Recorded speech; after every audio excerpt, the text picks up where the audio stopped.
Well, I am still working hard on the old nitro, although it's not the nitro anymore. I took its name off of it. But anyway, I got some more foam to put in, but I got a lot in. That is 2 kits worth of foam, 4 gallons. You buy 1 gallon, you get 2 gallons as a kit. So that's 2 kits. I got one more, and I'll probably have to order another one. Then I've been working on the floor. So I got this back section cut and put in. I painted it with fiberglass resin, and then I put a layer of chop strand on top of it. And this used to have 2 of these 8-inch holes to get to the bilge area, which it wasn't bad. You could stick both hands in there and work on the pump or undo things, so that wasn't bad. But then I bought a better hatch, so I have more room, and it's back here under the casting platform anyway. But I can come right through here and get into there, and I painted the bilge. I gel coated it, and then here's the hatch that I upgraded to, so that'll be there like that. And I made the next piece of floor. I got to put some more foam in before I do it, but I just made the other piece of foam, that floor. This took a while. I mean, I painted both sides of this, and then I put chop strand on the upside of it. And believe it or not, this took a whole gallon to paint both sides and then wet out the chop strand on the top of the floor. So that's one piece of floor. That one piece of floor took a whole gallon of resin to wet it out. So I'm kind of shocked. But can I say? And then I did the time lapse on making that other piece. Of course, see, there's my pieces of floor. So at least I was smart enough to save my old floor that I tore out. So I had a pattern, and so here's what it did look like. It had the 8-inch holes, or maybe they're bigger than that. It had those 2 holes in there, and I'll just do the one door. But at least I saved those to make a pattern off of. So there it is with a chop strand on it. So that's the next piece of floor. That'll take me up to right under the leaning post. But like I said, I got to pour some more foam up in this front section before I can put it. The back floor is not fastened down yet. I'm still debating if I'm going to screw it down or epoxy it down, or maybe both. I don't know. It's just laying in there. It's not fastened down, because I bought a bunch of screws thinking I was going to for sure screw this all down. I'll show you. Yeah, so I go to swap meets and stuff all the time, and let's see, not there. There, look at that. Now I got screws, because I thought I might need a zillion of them. So they were pretty cheap, like $2 a bag or something or another. It was 2-inch and 2.5-inch, square-headed. So I didn't know. I thought I'd need a whole lot of them, and I bought a ton of them. And, as you know, they're like $15-20 at Lowe's for a box of stainless steel screws. So I got those pretty cheap. So that was a pretty good deal. But now I don't know if I'm going to use all that many. And I am going through. I am down to 1 full gallon of resin. I might have to buy more. And I'm up to 15 gallons on this build now. So far I've used 15 gallons. I got 1 full gallon left. I got 2 partial gallons, one of regular resin, one of vinyl ester. But that's where I'm at on that. So that's the floor, just laying there. The other piece is drying. I just painted it a while ago, and it was just fumes are so bad in here I had to leave for a while. But that's where it's at. Thought I'd give a little update, and I about got another video ready, so might add this on the front of the video. And I have 2 time-lapse sections. I know people said they wanted to see me do the work more, but you know, that's real hard because I don't have a cameraman, so all I can do is set a tripod up close to me and film what I'm doing, and then I have to time-lapse it because like I took an hour of what was I doing? Making this floor, I think it was. I was making this back floor. So it was like an hour, and I time-lapsed it down to about 7 minutes and combined it with something else. So I don't know if you guys like that, comment. If you don't, you'd rather just see the finished product and then how I made it, I can do that either way. But some people were saying they wanted to see me do the work.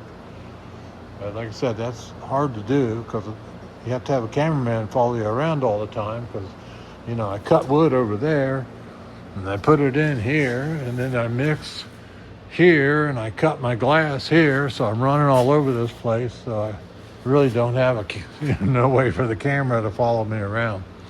But anyway, so that's an update, and I'll catch you later. In this piece, I'm making the first section of my floor.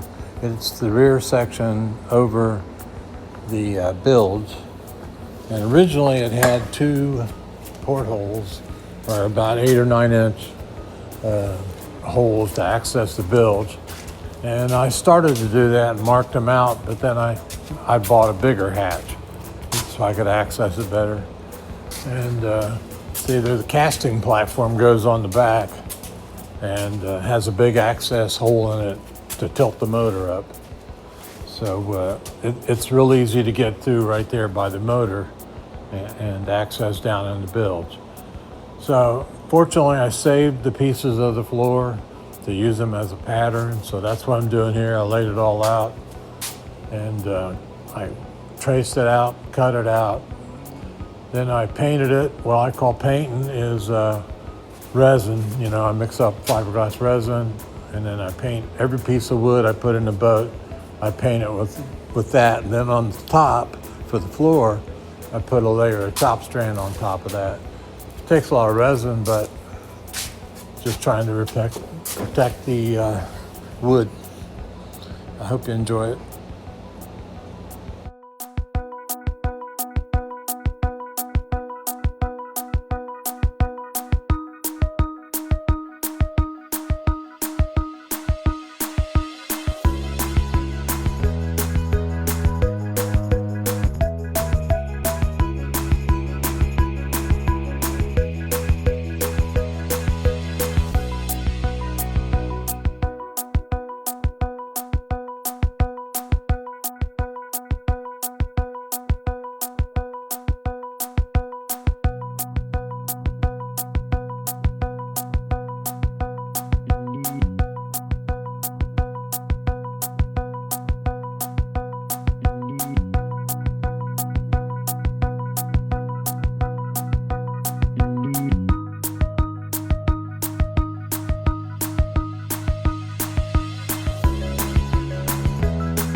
Now in this video that I sped it up because it was way too long to watch, you know.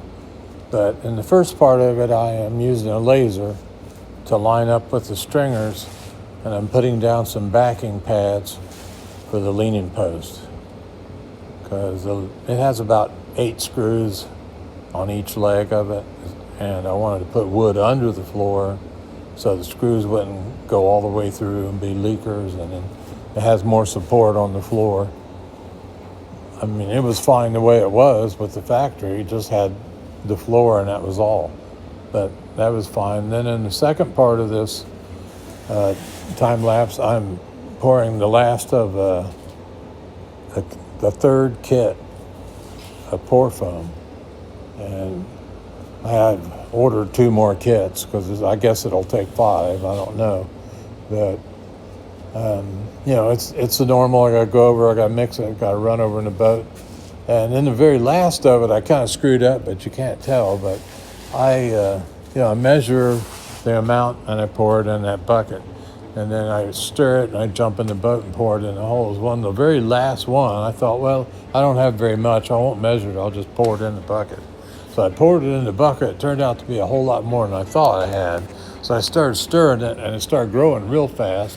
And I had to jump in the boat and start pouring it in there, and it poured out on my board there that I usually walk around. And I had to, because it just grew real fast and it just grew right out of my bucket, you know, and foamed up. And I'm kind of fond of that board. I've been walking around on it for a month or 2 now.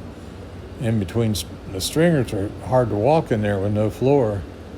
And but that's what happened on the very last of that part. It was hard to tell, so I was scraping it off my board because I'm still using the board to walk around on the floor. But I'm getting more floor built now, so it's getting better.